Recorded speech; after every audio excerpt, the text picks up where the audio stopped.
मुख्यमंत्री योगी आदित्यनाथ ने मल्लिका अर्जुन खड़गे के बयान का जवाब दिया है। बात करने के लिए यूपी कांग्रेस के अध्यक्ष अजय राय साहब मौजूद हैं। अजय जी, मल्लिका अर्जुन खड़गे जी के बयान पर मुख्यमंत्री ने आज कहा है कि कांग्रेस तुष्टीकरण की राजनीति करती है। मुस्लिम लीग ने कितने हिंदुओं को मारा, मल्लिका अर्जुन जी का परिवार खुद उसका भोगी रहा, लेकिन वो इस बात का जिक्र नहीं करेंगे क्योंकि वोट बैंक है। देखिए, खड़गे जी ने जो बात कही थी वो सही बात कहा था। जिस तरीके से योगी जी बड़ी बड़ी बात बोले और जिस तरीके से एक संत, एक गेरुआ वस्त्रधारी व्यक्ति सबको जोड़ने की बात, सबको आशीर्वाद देने की बात करता है, और एक जिस मठ में वो बैठे हैं उस मठ का अपना एक स्थान रहा है हमेशा। तो मैं समझता हूँ कि उन्होंने जो सही बात बोली, और जो खड़गे जी के परिवार के साथ हुआ, खड़गे जी, मैं समझता हूँ कि वो जो इस समय की स्थितियाँ रही हैं उसमें सभी वर्ग के लोग साथ खड़े थे। उसमें केवल मुसलमान, हिंदू मुसलमान सब लोग साथ खड़े रहे हैं। और खड़गे जी जो उन्होंने बोला है वो खड़गे जी की बात का अब निश्चित तौर से हम लोग समर्थन करते हैं। उन्होंने कहा, मुख्यमंत्री ने कहा कि इस तरह की बात का खड़गे साहब जिक्र नहीं करेंगे क्योंकि मुस्लिम वोट बैंक उनको पता है कि चिढ़क जाएगा। नहीं, खड़गे जी आज नहीं, मैं समझता हूँ कि पुराने अनुभवी नेता हैं, और खड़गे जी ने हमेशा राष्ट्र को जोड़ने के लिए, देश को एक करने के लिए हमेशा एक काम किया है। और उनका पूरा परिवार, मैं समझता हूँ कि स्वयं खुद वो लोग एक समाज को जोड़ने वाले, काम करने वाले लोग हैं। बटेंगे तो कटेंगे के जवाब में, क्योंकि लगातार सीएम महाराष्ट्र झारखंड हो गया, आप लोग भी वहाँ लड़ाई लड़ रहे हैं, बड़ी लड़ाई है, क्या जवाब रहेगा ओवरऑल? ये जवाब जनता दे रही है। आप देखिए इलाहाबाद में क्या हो रहा है, प्रयागराज में कहाँ कटेंगे और बटेंगे, क्या चल रहा है? कुछ चल रहा है? जनता सड़क पे कर अपनी अपने हक की बात कर रही है। अब लोग हक और अधिकार की बात कर रहे हैं। अब उनको नौकरी चाहिए, काम चाहिए। वहाँ तो सभी लोग हैं, हिंदू और मुसलमान, सिख ईसाई सभी बैठे हैं। आज उनका भविष्य खराब कर रहे हैं, आप लाठी चलवा रहे हैं, उनको लाठी मरवा रहे हैं। आम जनता को रोजगार चाहिए, काम चाहिए, सब बच्चों का भविष्य खराब हो रहा है। अब जनता हक और अधिकार की बात कर रही है। भाजपा हक अधिकार को न देने के लिए ये सारे व्यूहरचना रच रही है और ये सब नारे लगा। बीजेपी के कुछ नेता कह रहे हैं कि विपक्ष जो है वो स्टूडेंट्स को बरगला रहा है, इसलिए वो ये सब कर रहे हैं। किसी के बरगलाने से होगा? अब ये उनका हक अधिकार मारा जा रहा है। कोई एग्ज़ाम्स नहीं हो, जितने भी एग्ज़ाम्स में सारी पर्चे लीक हुए। इधर आप देख लीजिए, लगातार सालों, कई सालों जब से सरकार आई है, एक भी कहीं पर भी नौकरी मिली है? कहीं पर भी एग्ज़ाम्स क्लियर हुए हैं? जहाँ भी हुआ है तो पर्चे लीक लीक लीक। तो अब वो सब ऊब कर बच्चे सड़क पर उतर कर बैठे हैं। ये सरकार विश्वास खो चुकी है और जंगल राज में पूरी तरीके से लोगों का भविष्य अंधकार में दिख रहा है। मेरा आखिरी सवाल, आप प्रदेश अध्यक्ष हैं यहाँ पर, क्या कांग्रेस पार्टी भी कैंपेनिंग के लिए उपचुनाव में उतरने वाली है? बड़े निर्धार निश्चित तौर से हमारे एक एक कार्यकर्ता, हमारे नेता काम कर रहे हैं, और जहां ज़रूरत पड़ेगी हमारे सभी कार्यकर्ता लगे हैं। जहां ज़रूरत पड़ेगी सब लोग खड़े हैं। बहुत शुक्रिया। तो थे हमारे साथ यूपी कांग्रेस के अध्यक्ष अजय राय, और साफ कह रहे हैं बीजेपी काटने और बांटने की राजनीति करती है, और प्रयागराज में जो हो रहा है उसका साफ असर दिख रहा है। मल्लिका अर्जुन खड़गे के बयान को लेकर अब मुख्यमंत्री योगी आदित्यनाथ ने पलटवार कर दिया है और हैदराबाद निज़ाम जैसे के साथ साथ मुस्लिम लीग की बात कह दी है। बात करने के लिए समाजवादी पार्टी प्रवक्ता अमीक जमाई मौजूद हैं। अमीक जी, मुख्यमंत्री कह रहे हैं कि तुष्टीकरण की राजनीति कांग्रेस पार्टी करती है। मुख्यमंत्री ने ये भी कहा कि जिस तरह से उनका परिवार था मल्लिका अर्जुन खड़गे का, मुस्लिम लीग के द्वारा आतंकित किया गया, मारा गया उनके परिवार को, और वो हमें बता रहे हैं। देखिए, पहली बात तो ये कि हमारे आदरणीय मुख्यमंत्री जी अपने यहाँ इतिहास भूगोल के जो लोग बैठाए हुए हैं, फ़ौरन नौकरी से निकाल दें उनको। किस किस्म के दोयम दर्जे के इनके एडवाइज़र हैं कि जो रिटन हिस्ट्री है वही बता दो मुख्यमंत्री जी को बोलने के लिए। निज़ाम के ख़िलाफ़ जो लड़ाई थी उसमें पूरा देश एक साथ था, लीग नहीं थी वहाँ पे।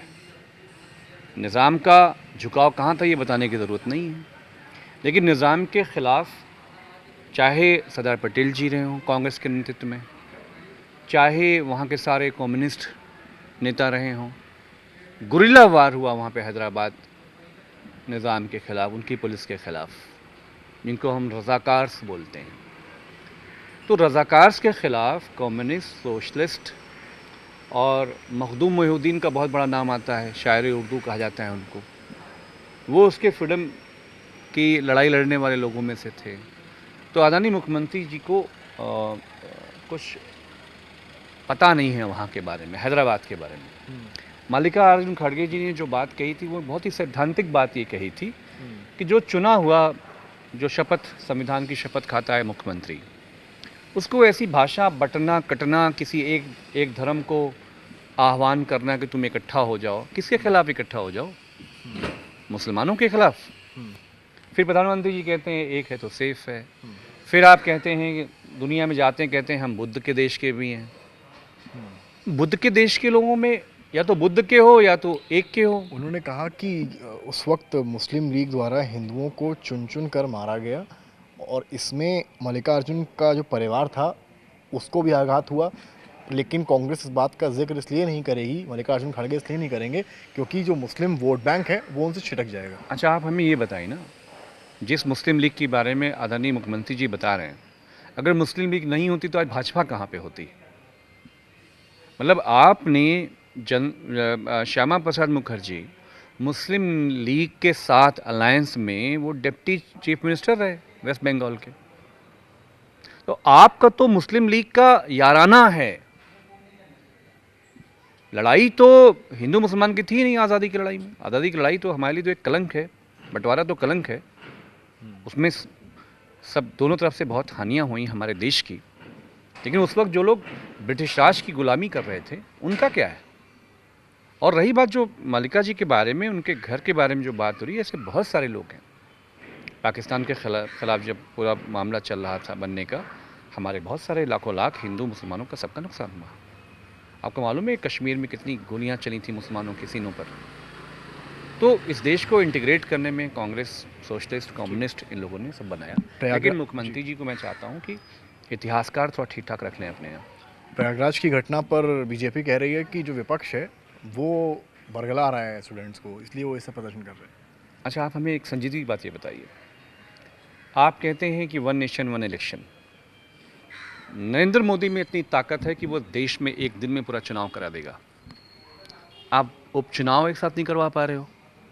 आप वो तो छोड़िए, ये जो कल यूपी पीसीएस में नौजवान आएंगे, आरओ और उसमें एआरओ में जो नौजवान आएंगे, वो कौन नौजवान है? कल वो हमारा उत्तर प्रदेश का भविष्य संवारेंगे, कल वो हमारा प्रशासन चलाएंगे, कल वो नेशन बिल्डिंग में अपना बहुत बड़ा रोल प्ले करेंगे। तो सरकारें तो कोई भी हों, जो वैकेंसी क्रिएटेड हैं, जो जॉब क्रिएशन ऑलरेडी हुआ है, तो परीक्षा अगर उनकी डिमांड है, उनकी मांगे हैं कि एक दिन में आप करा के उनका मामला निपटाइए, तो समस्या क्या है वहाँ पर? समस्या ये है कि सरकार छात्रों को, युवाओं को रोज़गार के मौके नहीं देना चाहती है।